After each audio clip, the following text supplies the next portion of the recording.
大家好，这里是夏天篇的丸子。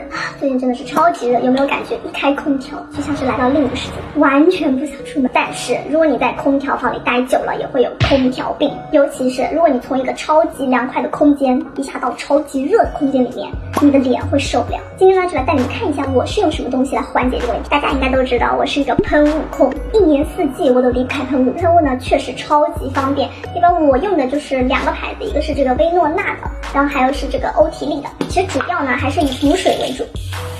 欧缇丽的话，它其实就是一个基础补水加一个抗氧化的效果。基本上买他们的喷雾都会送那种迷你装，就很适合出门携带。就像现在呢，天气热了，我们的护肤呢其实要开始做减法。像我这种油皮太多的话，会很容易闷的。我自己现在呢就是一个喷雾，然后加一个面霜，然后面霜呢会选择的更加有针对性一点。就最近呢一直在忙店铺的事情嘛，就一直在熬夜，反正就气色很不好，再加上就没有光泽，这个就非常的暗淡。悦木之源的发光 couple 就很吸引我，这个发光保湿霜和咖啡因眼霜。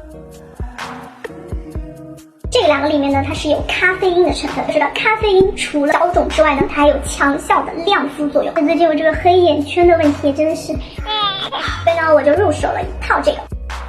这个发光保湿面霜呢，整体你看是那种冰淇淋质地的。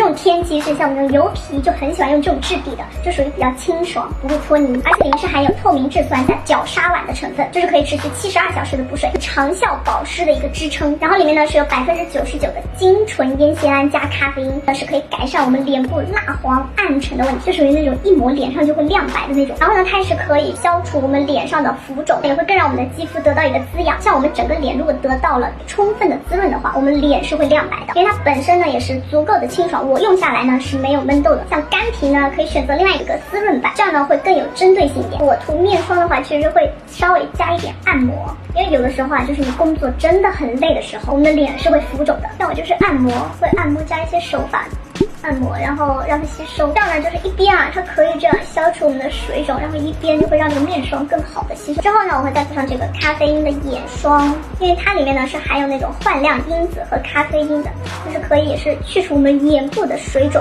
还有一些血管型的黑眼圈，然后还有起到一个保湿作用的透明质酸呢，就可以缓解我们眼周的一些小干纹细纹。它整个质地呢是那种很滋润的，但是不会长脂肪粒。我们眼周的肌肤啊属于比较嫩一点的，所以我们按摩不能太用力，要轻轻的。但一般我睡觉前呢就会涂一层面霜，然后涂一层眼霜，然后第二天起来呢气色就会变得比较好。两个结合起来一起用会比较好，因为如果是不同品牌的话，两个一起用可能会有那种营养太过的情况，包括还有可能长脂肪粒。这个组合用下来呢，就是感觉你整张脸都在发光。OK， 夏天呢长油皮一定要尽量减少我们的步骤，这样呢也让我们的皮肤更少负担。